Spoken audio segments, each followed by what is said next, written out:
बिस्मिल्लाहिर्रहमानिर्रहीम। तो presentation start करते हैं हम।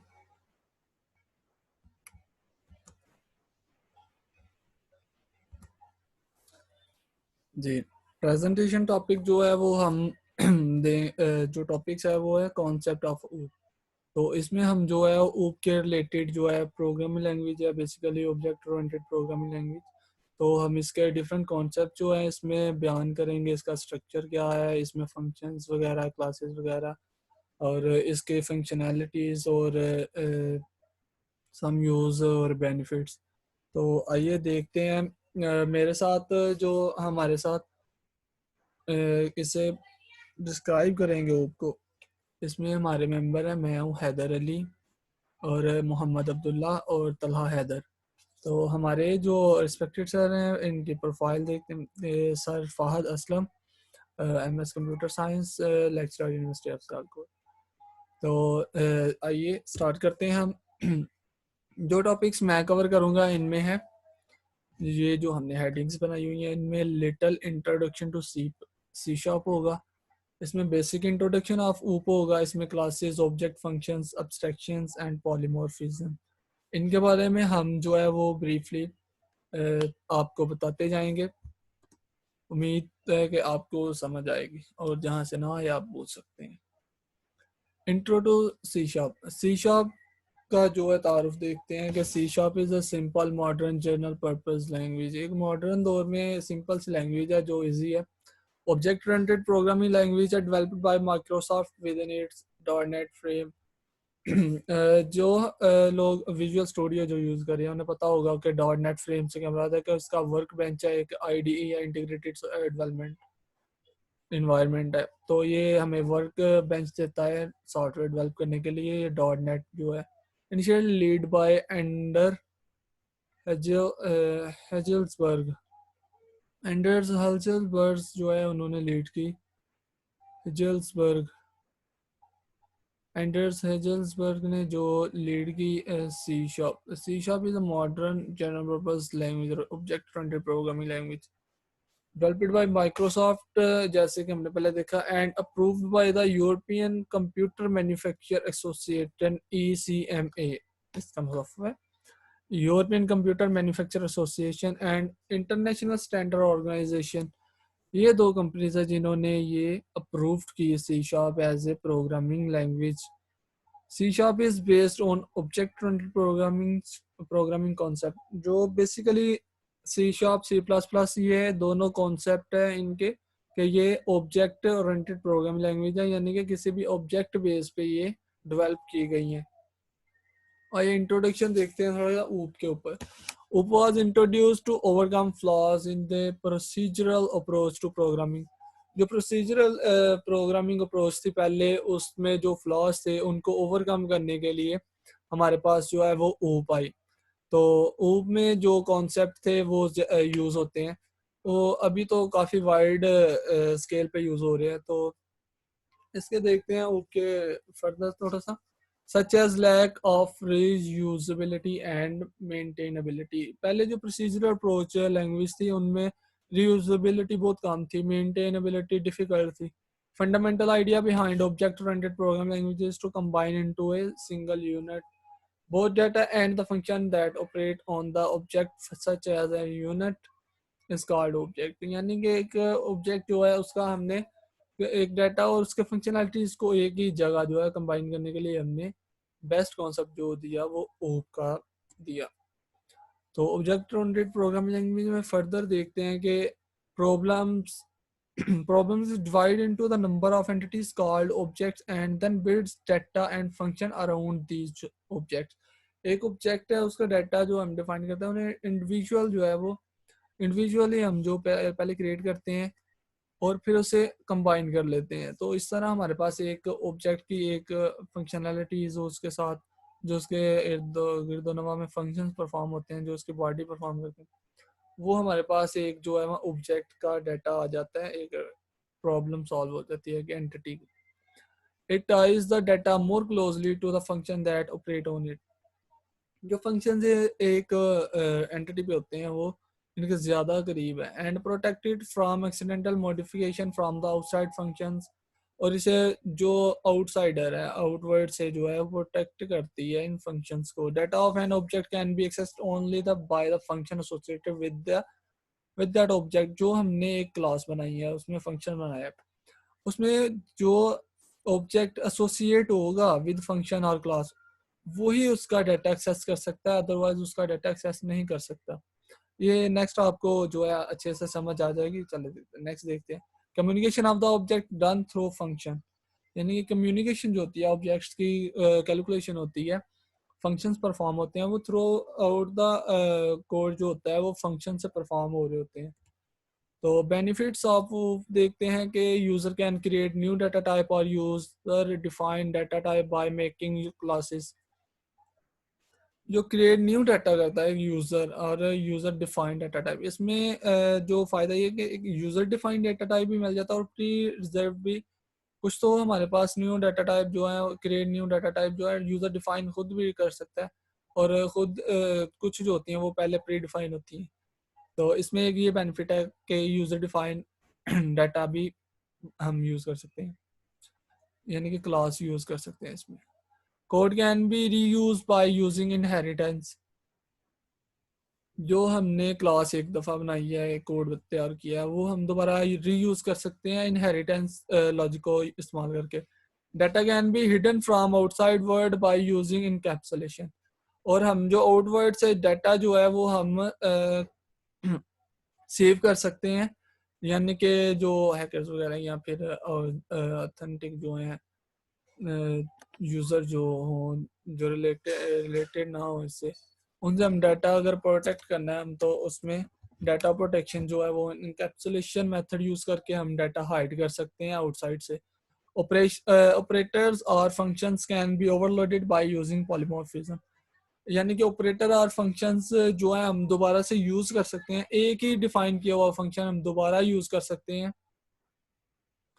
वो किस तरह कर सकते हैं कि हम यूज कर सकते हैं पॉलीमॉर्फिज्म यूज करके, ओवरलोड करके।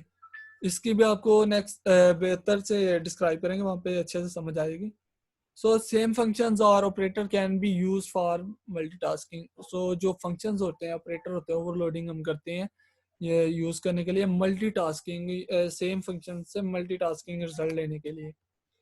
तो बेनिफिट्स ऑफ में फर्दर देखते हैं। Object oriented system can be easily upgrade from small system to large. जैसे कि आप जानते हैं कि हम स्मॉल सिस्टम को जो है वो जरूरत पड़ने पे अपग्रेड कर सकते हैं इसकी बेस पे। It is easy to partition work for same project. Suppose अगर हम एक ही प्रोजेक्ट जो है वो लेंथ पे काम कर रहे हैं, तो हम जो है उसे सब प्रॉब्लम्स में डिवाइड करके, सब पार्ट में, सब पार्टीशंस में डिवाइड करके हम उस पर वर्क कर सकते हैं और बाद में कंबाइन कर सकते हैं हम उसे। Software complexity can be easily manage. बिल्कुल कम्प्लेक्सिटी जो है इसमें मैनेज करना इजी है। Maintenance cost is less. जब कम्प्लेक्सिटी कम होगी, मेंटेनेंस इजी होगी, तो कॉस्ट जो है वो ऑटोमेटिकली कम होगी। सिंपल टू इम्प्लीमेंट, इम्प्लीमेंट करने में इंतहा आसान है। एरियाज फॉर एप्लीकेशन ऑफ ओप। ओप की जो है वो हम देखें कि कहाँ कहाँ इस्तेमाल हो सकती है, किस तरह हम यूज़ कर सकते हैं। तो इसमें रियल टाइम सिस्टम में stimulation and modelling, object oriented database, hypertext, hypermedia and expert text, artificial intelligence, AI and expert system, neural networks and parallel programming, decision support system, office automation system, ये सब areas हैं जहाँ पे हम वो use कर सकते हैं, एप्लीकेशन यूज होती हैं, इनके मेथड यूज होते हैं, हम डेवलप कर सकते हैं। क्लासेस अब देखते हैं कि उनमें मेन जो है इसका कॉन्सेप्ट एक फंक्शन है और क्लासेस है। अब क्लासेस जो है ये देखते हैं क्लासेस क्या है।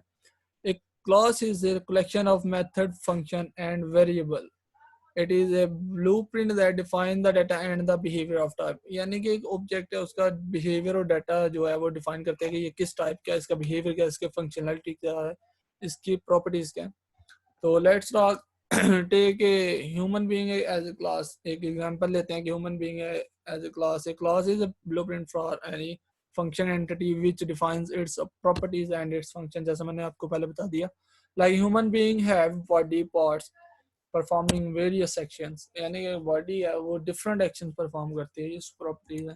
एक बॉडी जो है वो ऑब्जेक्ट है, तो एग्जांपल देखते हैं, we can define a class using the class keyword and the class body enclosed by a pair of curly brackets और पंक्चुएशन। एक क्लास को बनाने का तरीका जो है उसका स्ट्रक्चर है, डिक्लेरेशन है, वो ये है कि हम पब्लिक यूज करते हैं, ये प्री डिफाइन है। एक क्लास का क्लास देते हैं, यानी क्लास बना दी और ये हमने क्लास को नेम दे दिया, यानी कि हमारे पास पब्लिकली जो है क्लास है जिसका नाम है ह्यूमन बीइंग, और इसके अंदर data members, object, declare, field, properties, method, event, delegate and method etc जो है वो इस पे मुश्तमिल होती है। ऑब्जेक्ट्स देखते हैं कि ऑब्जेक्ट्स हैं, ये भी बहुत मेन पार्ट है इसका ओप का, के ऑब्जेक्ट ऑब्जेक्ट बेस पे है, तो यही तो इसका मेन पार्ट होगा। माय नेम इज यान, यानी कि मेरा नाम यान है, and I am an instant object of class man, यानी कि मैन जो है वो क्लास है और उसका ऑब्जेक्ट मैं हूँ, यानी कि इंडिविजुअल पर्सन। मैन एक काइंड है, तो when we say human being man और women we just mean a kind, यानी कि किस्सा मैं इसमें स्पेसिफाई नहीं है कुछ। You, your friend and I, we are object, we are the forms of these classes, हम इसकी फॉर्म है। We have a physical existence while the class is just a logical definition, यानी कि क्लास जो है वो एक लॉजिकल ही है, तो लेकिन जो हम एग्जिस्टेंट फिजिकली, ऑब्जेक्ट जो है वो फिजिकली एग्जिस्ट करता है। We are the objects, the syntax for creating an object of a class man, यानी कि एक क्लास है मैन, उसका हमने ऑब्जेक्ट क्रिएट करना है, तो इसका सिंटैक्स हमारे पास कुछ इस तरह होगा। मैन यन, यानी कि मैन क्लास का हमने ऑब्जेक्ट बनाया यन और इसे न्यू मैन फंक्शन कॉल कर दिया। तो ये हमारे पास सब क्लास, यहाँ पे क्लास है एक एनिमल, जैसे हमने ह्यूमन बीइंग लिया, पीछे एक मैन लिया क्लास का नाम, यहाँ पे क्लास है एक एनिमल, तो ठीक हो गया। तो इसके ऑब्जेक्ट क्या होंगे, डिफरेंट पेट्स जो हैं इनके ऑब्जेक्ट में शामिल होंगे, ऑब्जेक्ट ऑफ एनिमल क्लास। तो ये आई होप ये आपको अच्छे से समझ आ गई होगी ऑब्जेक्ट और क्लास का जो लॉजिक्स हैं और फंक्शन। अब देखते हैं फंक्शंस यानी और मेथड, ये मेथड क्या है, ये फंक्शन क्या है, क्योंकि थ्रू आउट द हमने पीछे देखा कि सारी वर्किंग जो है हम जो करते हैं वो फंक्शंस के थ्रू करते हैं। तो a method is a block of code which only runs when it is called. एक फंक्शन जो है, ये मेथड जो है सिर्फ उसी वक्त जो है वो रन होता है जब हम उसे कॉल करते हैं परफॉर्म करने के लिए, उसका रिजल्ट गेट करने के लिए। You have passed data known as parameter into a method are used to perform certain actions। जैसे मैंने आपको बताया कि जब हमें कोई एक्शन परफॉर्म करवाना होता है इससे, तो certain जो रिक्वायर हो, and they are also known as functions। जैसे मैंने पहले बताया था आपको कि मेथड और फंक्शन सेम है। Why we use methods और functions, यानी कि हम फंक्शन क्यों यूज करते हैं, मेन पॉइंट। तो यूज हम क्यों करते हैं, टू रीयूज कोड, कोड को रीयूज करने के लिए। डिफाइन द कोड वंस, जो हमने एक कोड बना लिया, एक फंक्शन बना लिया, and we use it many times, और हम इसको मुख्तलिफ जगहों पर ज़रूरत के तहत कॉल करके हम वो फंक्शनलिटी जो है वो गेट कर सकते हैं किसी भी टाइम, किसी कोड में। तो अब्स्ट्रैक्शन नेक्स्ट देखते हैं कि अब्स्ट्रैक्शन से क्या मुराद है। Abstraction means showcasing only the required things to the outside world while hiding the details, यानी कि हमने सिर्फ वही चीजें जो है वो आउटवर्ड जो है वो विजिबल रखनी है जो क्लाइंट के रिक्वायर्ड है। अदरवाइज जो एक्स्ट्रा चीजें वो हम हाइड करेंगे, सेंसिटिव डाटा जो होगा वो हाइड रखेंगे। तो आइए देखते हैं next, continuing our example, human beings can talk, walk, hear, eat, यानी कि सबको मालूम है ये कि एक इंसान क्या फंक्शन परफॉर्म कर सकता है। ये जो होती हैं ये विजुअली अपेयर होती हैं। Eat, but the details of the muscles, mechanism and their connections to the brain, यानी कि वेन्स वगैरह का फंक्शंस, जो कनेक्टिविटी है, और hidden from the outside world, यानी कि हमें फिजिकली जो नजर आ रही है, पता चल रहा है कि टॉक कर रहा है, हेयरिंग, वॉक कर रहे हैं, यानी ये नहीं नजर आ रहा हमें कि हमारी जो इंस्टेंट है अंदर से वर्किंग किस तरह हो रही है, इंटेंसिटीज की, वेन्स की किस तरह कनेक्ट है हमारे ब्रेन्स के साथ, जो मसल्स किस तरह वर्किंग कर रहे हैं, ये हमसे हिडन है। तो ये एक बेस्ट एग्जांपल है एब्स्ट्रैक्शंस की। नेक्स्ट जो है ये तो रियलिटी बेस्ड थी, रियल लाइफ में एग्जांपल आपको अभी ऑटोमेटिशियन में भी बेहतर समझाएंगे, वो नेक्स्ट में आपको एक और एग्जांपल बताता हूँ, उसमें आपको अच्छे से समझ आ जाएगी। The concept of subtraction focus on what an object does, क्या करता है, instead of how an object is represented और हाउ इट वर्क्स, यानी वो किस तरह काम करता है ये मायने नहीं रखता था। Data abstraction is often use for managing large and complex, इसीलिए जो हम यूज करते हैं एब्स्ट्रैक्शन वो कहाँ पे यूज करते हैं, managing large and complex programs. तो मोर एग्जांपल देखते हैं एब्स्ट्रैक्शन की। More is the process of hiding the internal details of an application from the outer world. Outer world के लिए जो हमने एक एप्लीकेशन जो है वो डेवलप किया है, तो हम सिर्फ वही विजिबिलिटी पेयर देंगे, अलाउ करेंगे यूजर क्लाइंट को कि जो सिर्फ उसके यूज की है। अदरवाइज हम जो हमारा सेंसिटिव डाटा होगा वो हम पीछे सेपरेट हाइड करके रखेंगे। Separate is abstraction is used to describe things in simple terms.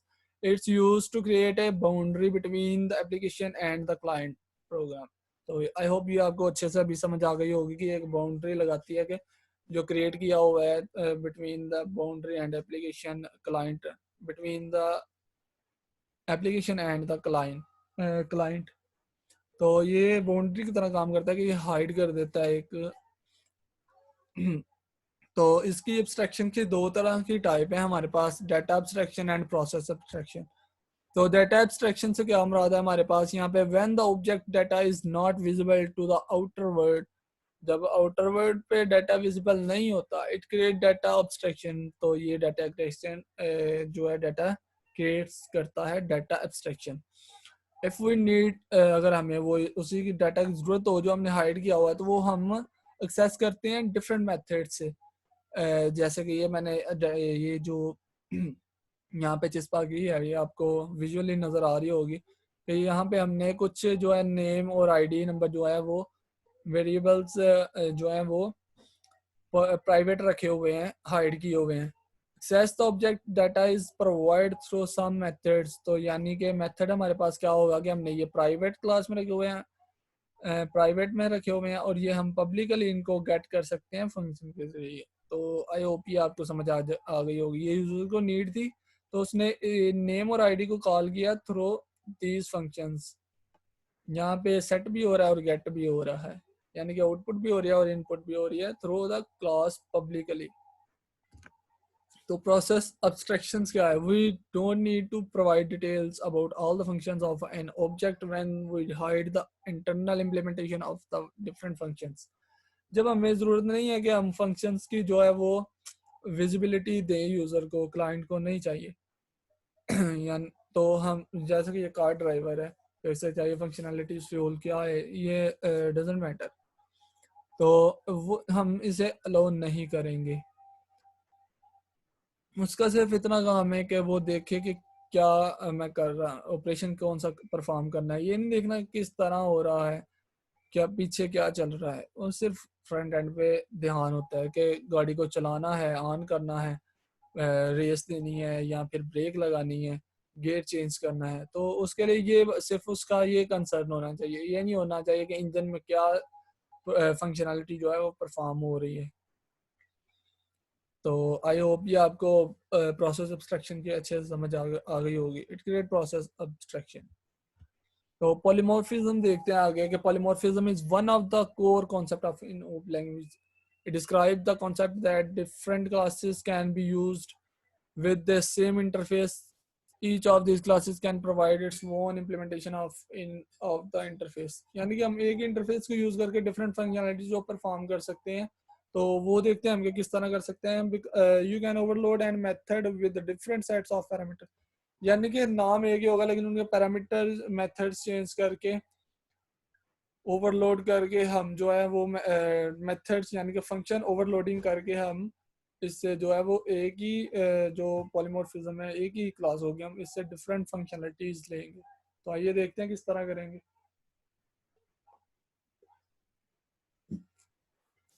The term polymorphism is the combination of poly plus morphism, which means many forms or many shapes। आप कुछ भी understand कर सकते हैं, या many shape में या forms में जो है अवेलेबल होती है। तो इसकी दो टाइप्स हैं, compile time polymorphism and run time polymorphism. तो देखते हैं कि ये कब दोनों अकर होती हैं। Compile time polymorphism is achieved by the method overloading and operate overloading in C sharp. किससे होती है कि हमारे पास achieved by method overloading and operator overloading. It is also known as static binding or early binding. और हम ये next देखेंगे भी कि ये मेथड ओवरलोडिंग और ऑपरेटर ओवरलोडिंग से क्या मुराद है. Run time polymorphism next type जो है इसकी is achieved by method overloading overriding which is also known as dynamic binding or late binding. तो यहाँ पे हमारे पास जो पिक्चर भी है एक, तो पॉलीमॉर्फिज्म की दो टाइप है, compile time run time polymorphism. ये स्टैटिक और अर्ली बाइंडिंग है, ये डायनामिक और लेट बाइंडिंग है. तो नेक्स्ट देखते हैं हम कि ओवरलोडिंग या मेंबर ओवरलोडिंग से क्या मुराद है. मेंबर ओवरलोडिंग और मेथड ओवरलोडिंग सेम होते हैं ऑलमोस्ट, ये आपको अच्छे से समझ आ जाएगी. इफ वी क्रिएट टू और मोर members having same name but different in number of type of parameter, it is known as a member overloading or method overloading in C sharp. We can overload method and functions, constructor, index properties. It is because these members have parameters only. इनमें parameter exist करते हैं. तो यहाँ पे हम देखते हैं इनकी एग्जांपल के, यहाँ पे हमने एक फंक्शन बनाया पब्लिकली स्टैटिक इंट टाइप का के ऐड फंक्शन बनाया है, और हमने एक ही साथ में ये भी फंक्शन बनाया है सेम टाइप का. लेकिन हमने यहाँ पे 2 पैरामीटर पास किया और यहाँ पे 3 पैरामीटर पास किए. तो हम दोनों को कॉल करेंगे, ये दोनों की फंक्शनैलिटी जो है वो डिफरेंट होगी. ये a प्लस बी का जो है वो रिटर्न देगा, ये a प्लस बी प्लस सी को रिटर्न करेगा. तो आई होप यहाँ पे आपको समझ आ रही है कि मेंबर ओवरलोडिंग से क्या मुराद है या मेथड ओवरलोडिंग से क्या मुराद है. अगर नहीं तो नेक्स्ट और एग्जांपल देखते हैं, आपको और अच्छे से बेहतर आ जाएगी. मेथड ओवरलोडिंग पे देखते हैं. Having two or more methods with same name but different parameter is known as a method overloading or function overloading in C sharp. The advantage of method overloading is that it increases the readability of the program because you don't need to use different names for same action. यानी कि एक ही हमने action perform करना है तो उसके लिए हम डिफरेंट नाम रखें, नाम चेंज करें, बोल भी सकते हैं, मिस्टेक भी हो सकती है. हम क्यों ना सेम नेम के साथ ही ओवरलोड कर लें और उसकी फंक्शनैलिटी जो है वो रिक्वायर्ड जो हो उसके मुताबिक हम रन करें. तो यहाँ पे हमारे पास एग्जांपल है, देखें माय मेथड सेम नेम है फंक्शन का, यहाँ पे माय मेथड सेम नेम है, माय मेथड सेम नेम है. लेकिन क्या है कि इसकी ये इन टाइप है, ये फ्लोट टाइप है, ये डबल है. इसमें 1 पैरामीटर है इन टाइप का, इसमें फ्लोट टाइप का 1 है, इसमें डबल टाइप का 2 है. तो आई होप ये आपको समझ आ गई है कि ओवरलोडिंग से क्या मुराद है. यहाँ पे ओवरलोडिंग देखा, अब ओवरराइडिंग देखते हैं. If derived class define same method same function as define in its base class, यानी कि ड्राइव क्लास है उसमें दोबारा से वही फंक्शन हम जो है वो ड्राइव कर दें या जो है वो ड्राइव करें डिफाइन करें जो हमने बेस क्लास में या पेरेंट क्लास में पहले से किया हुआ है. It is known as method overriding. It is used to achieve run time polymorphism. It enables you to provide specific implementation of the method which is already provided by its base class. To perform method overriding in C sharp, you need to use virtual keyword with base class method and override. तो इसका solution ये है कि हमने साथ में virtual keyword use करें या override यूज करें. override कीवर्ड जो है with drive class method use करें.